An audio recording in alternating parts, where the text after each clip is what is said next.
سلام علیکم، بفرمایید.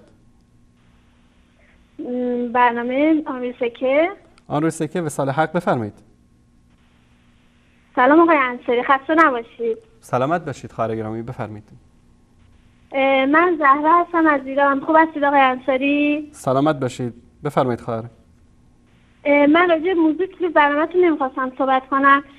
فقط خواستم تشکر کنم از شما استاد گرامی، از وجود مقدستون و بسیار بسیار سپاسگزارم از یاری‌ها و راهنماییاتون از این برنامه فوق‌العاده‌تون. من خودم هدایت شده برنامه شما هستم آقای انصاری. فقط خواستم تشکر کنم. خداوند متعال شما رو در پناهش حفظ کنه. خدا نگهدارت. خدا نگهدار شما خواهر گرامی. الله متعال به شما ثبات و پایداری بده. ممنون. خداحافظ. خداحافظ شما. خدا نگهدارت.